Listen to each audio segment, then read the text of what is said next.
What's going on, YouTube? I'm going to do a full review on the Fright brand 4x8 utility trailers. This particular one is the one that holds 950 pounds. It's an okay trailer. For the price and stuff that it costs to build one, though, it's not exactly worth it, in my opinion. But, I mean, I didn't have to pay for the trailer itself. It was actually bought for me as a present, but to begin with this trailer, it's a foldable trailer. It's the way it was made to be. Kind of look underneath here. Can't really show you much of it. It's not going to be bright enough underneath here to really show you. But I mean, there's the axle and stuff, and you can kind of see the casters on it.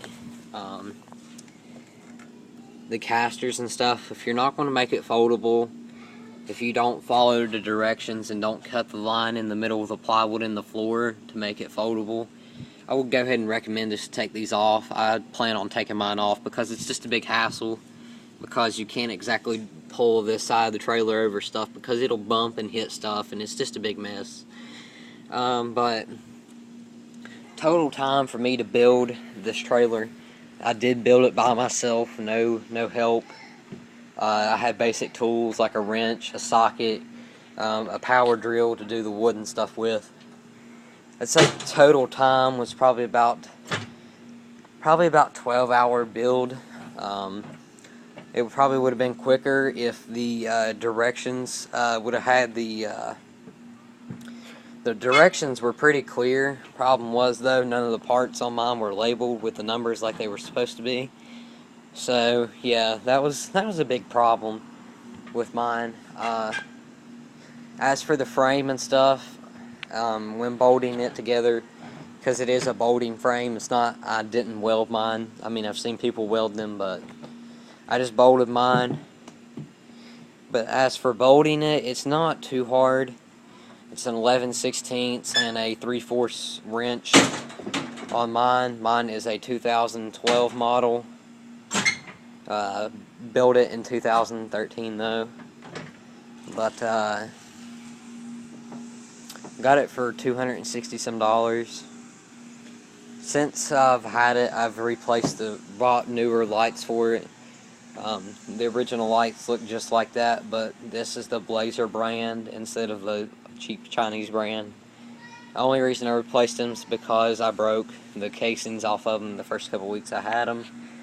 But as for the frame and stuff, like I said earlier, it's just a bolting frame. Not really much to do with it. A strong arm and a socket and a wrench will get it done just as good. Air impact if you have one. It's a foldable, like I said, if you want to make it foldable, but you know, not too many people I know make them foldable. But it is a tilt trailer. Simply pull out that pin there, and then the same thing on the other side, and it'll just flip up. It has what's called a V-tongue trailer, which makes it a little bit stronger than some of the other ones. As you can see, I have it comes with a 1 7/8 inch coupler, but the problem was I had a lot of problems trying to get it to connect to the ball and stuff, so I just bought a new one and put a Reese one on there. As for the safety chains that comes with it, safety chain installation is pretty easy. The safety chains are pretty sturdy. I've had about 400 pounds on the very front of this trailer right here, and the safety chains hold it up just fine. Which that's not the maximum weight, but the wheels on your trailer will take a lot of the weight. The chains are just there to hold it in case it falls. Wiring for this trailer is real simple. Just run it back through the trailer. If you want to do it real neat, I mean, you can have little hooks into like the wooden floor and have it hooked up through there. And then it just simply hooks up to the light up there. For the wheels, it comes with 8-inch 4-ply wheels. They're not bad wheels at all. They're actually pretty solid. I haven't had any leaks or anything, or any blowouts with them. And I probably got a good 100 miles on it. 100 to 200 miles on it easy. As for the hubs and the bearings have been great on it so far. Like I said, it's easy to grease.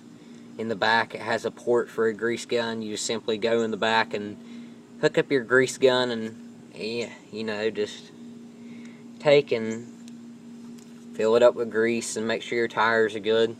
As for the fenders are okay. The fenders bolt on with a one of those braces that comes with it, and it just simply goes to this. It's pretty simple. As for the wood, I did not pay attention to this, and I wish I would have whenever I built this.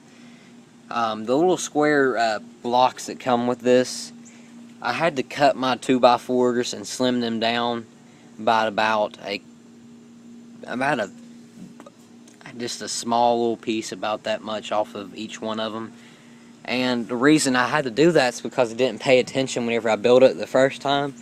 If you just take your 2x4 and drill the hole and go ahead and put it through and have this made for it, and then take and bolt these on there, your frame for your railing will be a lot more sturdier. They recommended 18-inch high with 3 pieces of plywood, or 3 pieces of 2x4 running down the sides. I did 2 because I didn't want to spend the extra money to do it on all the sides. But I mean, it was pretty simple to build it as far as the flooring and stuff goes. The flooring, it tells you to bolt it down on like every little hole that they have out through the trailer. I bolted mine down in 3 spots, or 4 spots. I got one underneath that railing over there in the corner. I have one right there in that corner. I have one right there, and then I have one down there. And I've never had the piece of wood even move on me. As for bolting the railing together, I mean, it didn't really tell you how to do it. I just simply took big bolts and bolted them through, and then bought decking screws and ran decking screws through each side. It was pretty easy. And then I also ran decking screws down through the floor to give the floor extra support. It recommends 3/4 plywood. I used half-inch sheet of 4x8 piece of plywood with 1/2 inch thick. It's worked just as good. No problems with it. As for the tailgate, I slimmed the 2x4s down on the bottom just a little bit and did just a 1 railing system. If you wanted to make it have a gate, like a wooden gate, it wouldn't be too hard. You could bolt the gate to the frame and it would work just fine. The trailer overall is pretty light, the way I built mine. If you have any questions about what kind of materials and stuff I used, or any general questions about it, send me a message or comment below, and I'll try to tell you the best way I can. Like I said, it was $260 something with tax and all on it. I caught it on sale. My grandparents bought it for me. I have about $150 worth of wood. I have Thompson water seal on it, but it's still faded out. But I mean, it keeps the plywood from cracking. And also, I replaced with a Reese hitch. I'd say total on it is probably around $300. Well, probably around $400 or $500 total with the new lights and stuff I've had to put on it. But if you get it and you have good luck out of the hitch itself, and good luck out of the lights and stuff, like I did not have, then you're probably only going to spend buying the wood and stuff yourself probably only about probably around $350, which I do have mine up for sale right now. I have mine listed for $325. I'm just trying to get rid of it. I don't have space for it anymore. But yeah, it's a good solid little utility trailer. Like I said before, if you have any questions or anything, comment or private message me, and don't forget to subscribe. Thanks, guys.